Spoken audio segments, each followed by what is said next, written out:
Kisah lahirnya teologi Asy'ariyah yang menjadi representasi daripada Ahlus Sunnah wal Jamaah. Pada suatu hari, Abu Hasan Al-Asy'ari, beliau merupakan seorang pengikut setia Mu'tazilah yang katanya beliau sudah 40 tahun berada di dalam mazhab ini, bertanya kepada ayah mertuanya sekaligus gurunya yaitu Abu Hashim Al-Jubai. Nah, pertanyaan ini berkaitan dengan salah satu daripada pokok ajaran mazhab Mu'tazilah ataupun teologi Mu'tazilah di mana mereka mempunyai konsep salah dan aslah.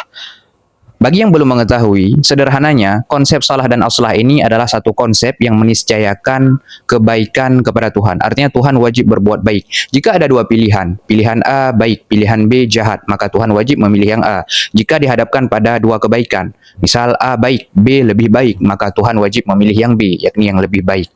Nah, apa pertanyaan daripada Abu Hasan Al-Asy'ari? Beliau bertanya, wahai guruku, jika seandainya ada 3 orang, yang pertama dia merupakan pemuda yang meninggal sesudah baligh dan dia meninggal di dalam keadaan taat. Yang kedua merupakan seorang pemuda yang meninggal sesudah baligh dan dia meninggal di dalam keadaan bermaksiat. Dan yang ketiga dia merupakan seorang yang belum baligh dan dia meninggal.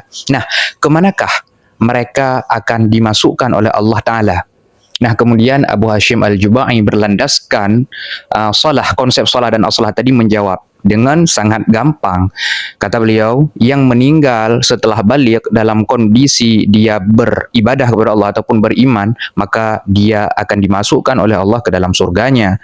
Yang meninggal di dalam kondisi yang mana dia belum baligh, maka dia akan ditangguhkan oleh Allah Ta'ala. Artinya dia tidak dimasukkan ke dalam surga dan juga tidak dimasukkan ke dalam neraka.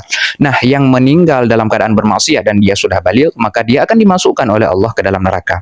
Kemudian Abu Hasan Al-Asy'ari bertanya lagi, nah wahai guruku, jika seandainya anak yang ketiga yang meninggal sebelum baligh tadi, dia berkata kepada Allah Ta'ala, ya Allah, kenapa engkau mematikan aku sebelum aku baligh?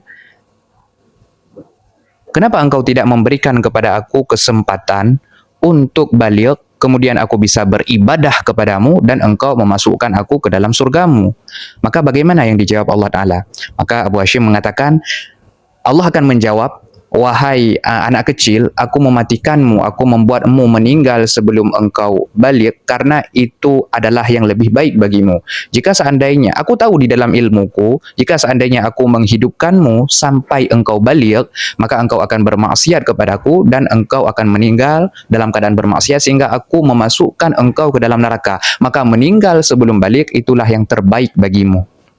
Kemudian Abu Hasan melanjutkan pertanyaannya. Nah, jika seandainya pemuda yang meninggal dalam keadaan bermaksiat dan dia sudah baligh bertanya dan mengatakan kepada Allah, ya Allah, kenapa aku tidak engkau buat meninggal sebelum baligh saja seperti bocah tadi, sehingga engkau tidak menyiksaku, sehingga engkau tidak memasukkan aku ke dalam neraka? Bukankah itu lebih baik untukku? Nah, apa yang akan dijawab oleh Allah Ta'ala?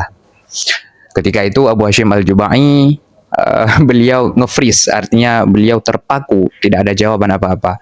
Nah, karena hal tersebutlah Abu Hasan Al-Asy'ari memilih keluar daripada mazhab Mu'tazilah dan beliau mendirikan teologinya yaitu Asy'ariyah, yang mana Asy'ariyah ini tidak berlandaskan kepada konsep salah dan aslah, karena pada dasarnya Tuhan tidak wajib berbuat baik kepada hambanya. Wallahu a'lam bishawab.